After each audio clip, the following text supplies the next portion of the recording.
que ce plan.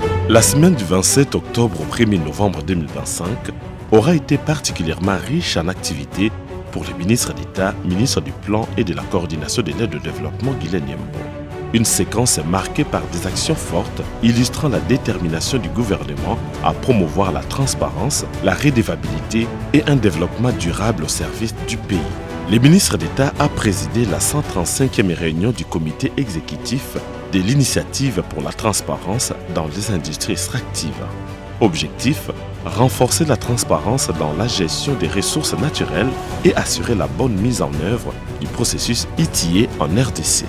Les échanges ont porté sur les activités réalisées depuis la dernière session, l'élaboration des outils de mise en œuvre et la préparation de la validation internationale de la RDC prévue début 2026. Nous avons aujourd'hui, comme dans d'autres réunions, discuté aujourd'hui essentiellement des avancées sur le rapport ITIE RDC 2023. Comme vous avez bien suivi, cela avance bien. Donc nous sommes dans le délai et je pense que si tout va bien, d'après les informations que nous avons reçues aujourd'hui, je pense que d'ici fin du mois de novembre, nous pourrons avoir tout en ordre pour préparer calmement la validation.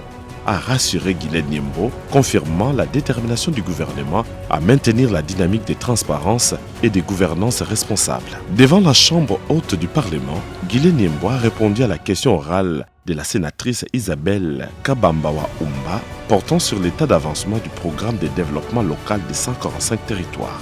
Dans un ton empreint de clarté et de transparence, il a salué l'intérêt manifesté par les Sénats pour ces programmes emblématiques portés par la vision du président Félix-Antoine Tshisekedi Tshilombo. Il a ensuite présenté un état d'avancement global du projet, mettant en évidence les réalisations déjà concrétisées à travers le pays, ainsi que la poursuite des chantiers en cours malgré les défis d'ordre financier, logistique et sécuritaire. Le ministre d'État Guilène Yembo a également insisté sur la nécessité d'une unité d'action entre institutions, partenaires et communautés locales.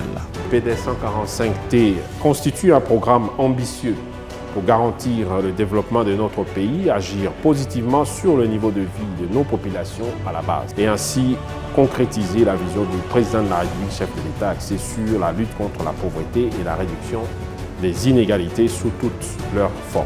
Le ministre d'État a également annoncé le lancement de la deuxième phase du programme axé sur la relance des économies locales et la valorisation des chaînes de valeur agricoles avec l'appui d'un financement de 45 millions de dollars américains de l'initiative pour la forêt d'Afrique centrale CAFI. Le jeudi 30 octobre, le ministre d'État, ministre du Plan et de la Coordination de l'aide au développement Guilène Yembo a reçu une mission du Fonds monétaire international conduite par Calix Aopossi, chef de mission pour la RDC, dans le cadre de la deuxième revue du programme économique et financier soutenu par l'institution et de la première revue du programme de résilience et de durabilité. Les discussions ont porté sur les réformes structurelles liées à l'efficacité de l'investissement public, à la planification et à la gouvernance des ressources. D'abord, nous sommes ici dans le cadre de la deuxième revue du programme économique et financier de la RDC soutenu par le Fonds monétaire international et aussi la première revue du programme de résilience et de durabilité qui traite des questions de climat. Donc, nous sommes venus rencontrer le ministre d'État et ses équipes pour faire le point des mesures qui concernent son ministère. Essentiellement, les réformes liées à améliorer l'efficacité de l'investissement public et aussi les réformes liées aux mesures climatiques qui sont liées au ministère du Plan.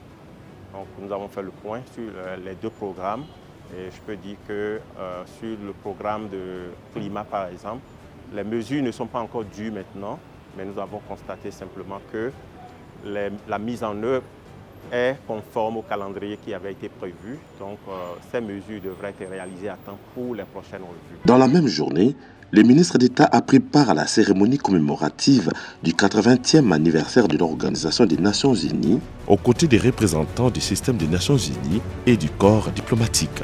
Dans son intervention, il a salué le rôle central de l'ONU dans la défense de la paix et des droits humains, tout en réaffirmant l'attachement de la RDC aux valeurs universelles de solidarité et de coopération. La République démocratique du Congo, membre actif des Nations Unies, souscrit pleinement aux valeurs de sa charte, la paix, la justice et le respect de la dignité humaine. Ainsi, avec un engagement ferme de son Excellence Monsieur le Président de la République, chef de l'État Félix-Antoine Tshisekedi Tshilombo, des efforts remarquables ont été fournis pour instaurer la paix, renforcer l'état de droit, lutter contre l'impunité et promouvoir des droits civils, politiques, économiques, sociaux et culturels. A-t-il déclaré, citant notamment les PDL 145 territoires comme l'un des programmes phares alignés sur les objectifs de développement durable, ODD. Entre transparence minière, redevabilité parlementaire, engagement réformateur et diplomatie multilatérale, Guillet Niembo a illustré cette semaine la cohérence de la politique nationale de planification et de coordination de l'aide centrée sur la bonne gouvernance et le développement équitable des territoires. Son agenda dense mais lisible illustre une conviction constante. Le développement n'est pas un slogan, mais une œuvre collective fondée sur la transparence, la redevabilité et la solidarité. Tous s'engager, tous mobilisés pour planifier, moderniser et transformer des vies.